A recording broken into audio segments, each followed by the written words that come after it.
जी नाज़रीन अस्सलाम वालेकुम। रोही आलना के एक नई एपिसोड के साथ हम आज फील्ड में मौजूद हैं। ये इलाका है बस्ती लंगड़ियाल, सिकंदरी नाले के बिल्कुल साथ। और जिस तरह के आप पीछे देख रहे हैं कि एक तो बारिश हो रही है और उसके साथ खैमा बस्ती एक आबाद है। ये खैमा बस्ती मुल्तान शहर जो सैलाब की जद में है, गुज़श्ता तकरीबन 10 दिन होने वाले हैं इसको, बल्कि इससे भी ज़्यादा दिन, और अभी भी मज़ीद पानी का ख़दशा मौजूद है। तो ये एक खैमा बस्ती जो है ना, यहाँ पे भी लगाई गई है। तो सोशल वेलफेयर की तरफ से आज इस खैमा बस्ती में सोशल वेलफेयर मिनिस्टर जो थे वो यहाँ पे आए और उन्होंने यहाँ खैमा ज़दगान से, सैलाब ज़दगान से मुलाकात की है। तो हम बात करते हैं, हमारे साथ मौजूद हैं डॉक्टर फ़ारूक लंगा साहब, प्रेसिडेंट रोही डेवलपमेंट ऑर्गेनाइजेशन।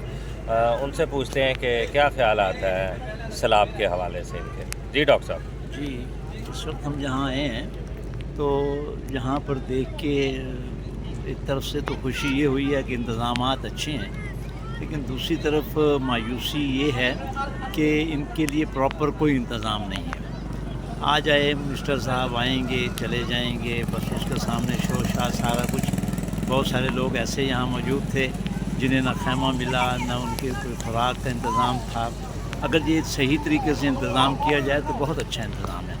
बहरहाल देखते हैं ये सारे जो इस वक्त खैमों में मौजूद हैं, और इसमें हमारी NGOs जो हैं वो भरपूर तरीके से इनको कैंप भी दे रही है, खुराक भी दे रही है, बच्चों के लिए भी बहुत सारा काम हो रहा है, जानवरों के लिए भी चारा जो है वो दिया जा रहा है। तो इंशाअल्लाह अल्लाह खैर करे। आपका तावन भी चाहिए, आपकी दुआएं भी चाहिए, ताकि इनके लिए ये भी एक इंसान हैं और इंसानी हमदर्दी के तहत हमें इनके साथ जो है भरपूर ताउन करना चाहिए। डॉक्टर साहब, मैं आपके साथ काम कर रहा हूँ गुज़श्ता तकरीबन हमें 15 साल हो गए हैं, बल्कि 17 साल। हर साल ही ये सैलाब वाली सिचुएशन बनती है। क्या वजह है? ये कुछ सालाना प्रोग्राम सा बन गया है ये, इससे किस तरह बचाव मुमकिन है?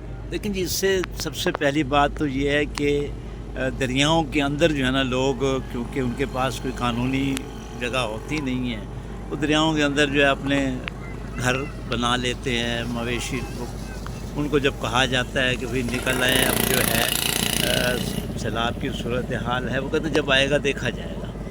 और इसी वजह से फिर जो है ये, और दूसरा यह है कि हुकूमती सतह पर इसके लिए कोई बाकायदा तौर पर कोई प्रोग्राम नहीं है। बाकायदा तौर पर इसका अगर इंतज़ाम किया जाए तो मेरा ख्याल है कि ये नहीं हो सकता। शायद हुक्मरान जो हैं वो माल कमाने की खातिर इन जानों के साथ खेलते होंगे।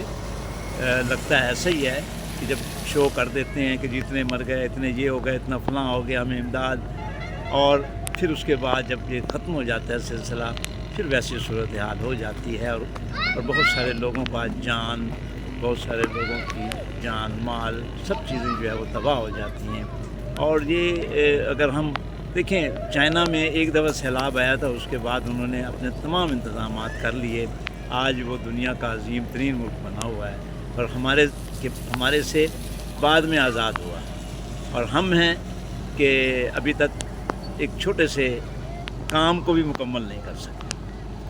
जी बहुत शुक्रिया नाज़रीन। यकीनी तौर पे ये एक अलमिया है, और ये इस वजह से बड़ा एक अलमनाक सूरत हाल है कि हमारे हमवतन जो भाई हैं वो हर साल मुसीबत का शिकार होते हैं, परेशानी का शिकार होते हैं। आज हम चंद लम्हों के लिए घर से बाहर चले जाएं तो मुश्किल होती है, हमें इंतज़ामात करते हैं अपने लिए।